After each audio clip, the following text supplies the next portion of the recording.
संसार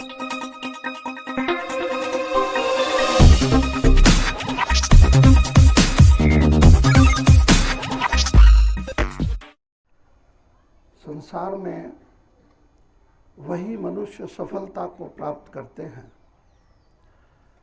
जो आने वाली बाधाओं से नहीं घबराते,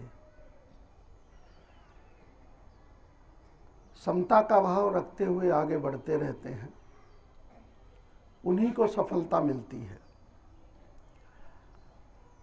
एक राजा थे जिनके मन में आया कि मुझे भगवान के लिए साधना करनी है, तो उन्होंने अपना सब राजपाट छोड़कर, सर्वस्व त्याग कर वो वनों में तपस्या के लिए, साधना के लिए चले गए।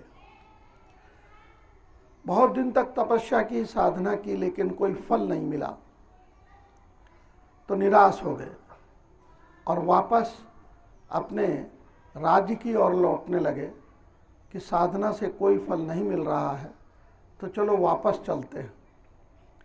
वापस जब वो आ रहे थे तो रास्ते में उन्हें एक तालाब के किनारे एक लोमड़ी, वो बार बार तालाब में जाती और अपनी पूंछ को भिगोती, वापस ला कर के उसको झटक देती उस पानी को, फिर जाती, फिर पूंछ को भिगोकर बाहर लाती और उसको छिटक देती।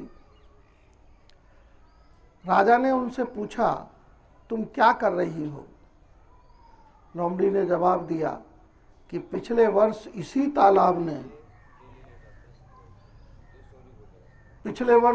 तालाब ने मेरे 3 बच्चों को लील लिया था। मैंने उनको डुबो दिया था, उनकी मृत्यु हो गई थी, तो इसलिए मैं इस पूरे तालाब को सुखाना चाहती हूँ। पूंछ से पानी बाहर लाती हूँ और बाहर छिटक देती हूँ। राजा ने कहा कि ये संभव है? इतना बड़ा तालाब पानी का, और पूंछ में 2-4 बूंदें आपके पानी के आती होंगे, उसे आप बाहर डाल देते हो, तो क्या इस तरह से तालाब सूख जाएगा? बोले, तब जब तक तालाब नहीं सूखेगा तब तक मैं ऐसा करती रहूँगी।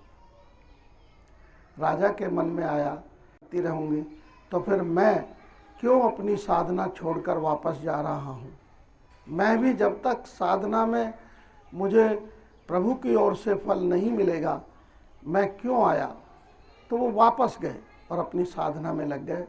प्यारे बच्चों, जो भी आपको लक्ष्य जीवन में पाना है, उसको सामने रखकर उसके प्रति प्रयास होना चाहिए। ये ज़रूर है कि बहुत सारी बाधाएं, बहुत सारी समस्याएं सामने आएंगी, लेकिन उनसे निराश होकर नहीं बैठना चाहिए, तभी आप अपने जीवन को सार्थक बना सकेंगे। Thank you so much.